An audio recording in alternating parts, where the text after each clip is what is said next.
Tuturo ko po sa inyo kung paano paliitin o i-compress ang isang malaking size na video.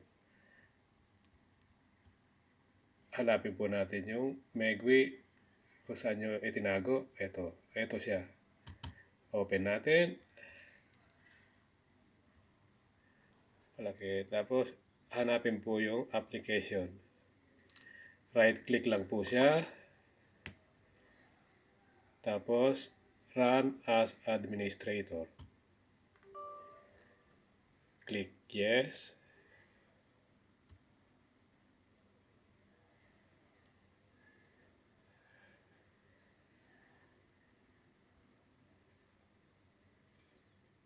Ayun, lumabas na po siya. Ito po ngayon ang una po ay sa options. Options. Click po natin yan. Click po natin ang options sa settings.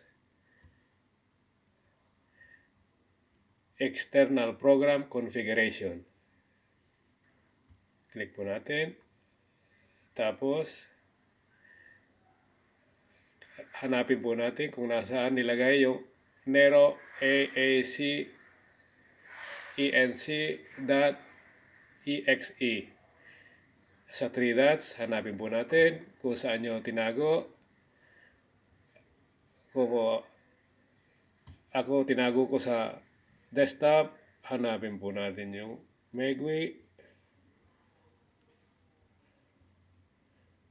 Megwi, nandito po siya.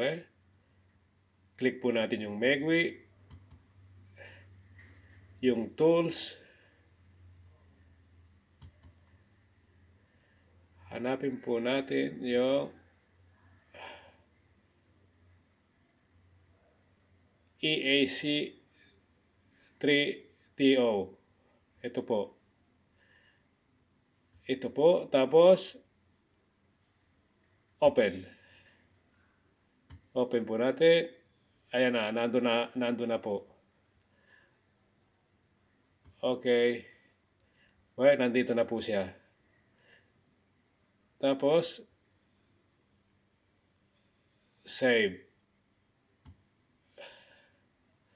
Pagkatapos po niyan, punta tayo do sa tools. Click po natin ang tools. File indexer. Tapos dito sa 3 dots, hanapin po natin yung gusto natin paliitin na video. Pindutin natin ang 3 dots na to. Hanapin po natin yung gusto natin paliitin.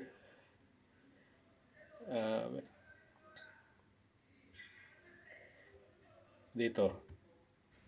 Ito po, sample lang po. Ito, maliit lang kaya mas madali. Click natin. Open. Ayan po, nandun na siya. Nandito na. Tapos, Q.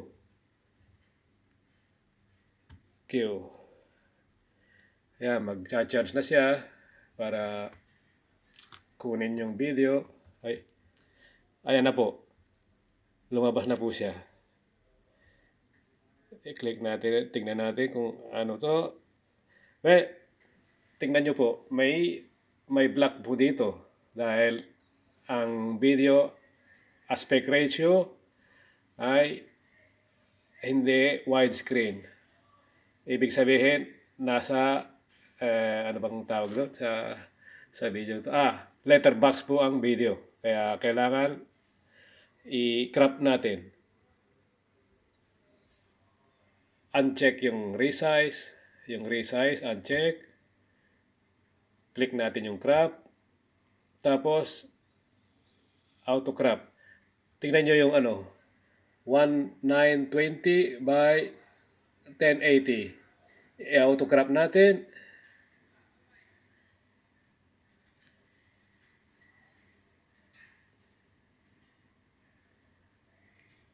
Naging wala na yung maitim sa taas. Wala na yung maitim sa mga gilid. Naging 1920 by 802 na lang. Dahil nakrap yung sa taas at saka dito sa baba. Save natin. Save. Ayan na.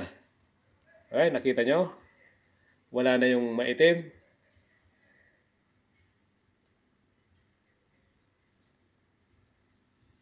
Tingnan natin ngayon. Sa settings, nakalagay Avicent script sample. Video output na dito sa kung nasaan yung video. Tapos, file format, MKV. MKV o MP4. Ang encoder settings ay X264 scratchpad. Audio naman ay esto, nandiyan na. Pero kung gusto natin palitan kung ano yung audio, andito po siya. Right? Ako nilagay ko sa Nero AAC, NDAC, HE multi-channel 192. Pero pwede nyo palitan kung ano yung gusto nyong audio.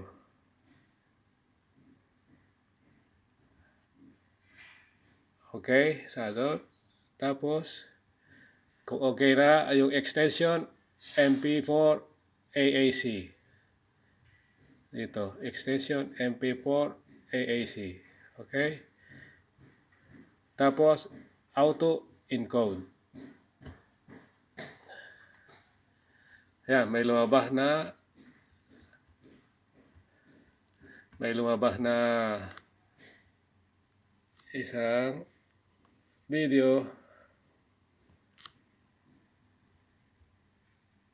Ito, tiklik natin dito sa MKV. Ang file size, lagay natin sa average bitrate. Tapos, kung ano yung gusto nating laki ng size ng video. Ako nilalagay ko siyempre sa 1,500.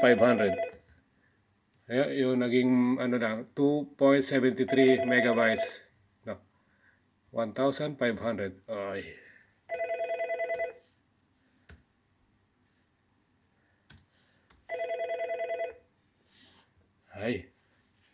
1,500. 1,500. Uy, bakit?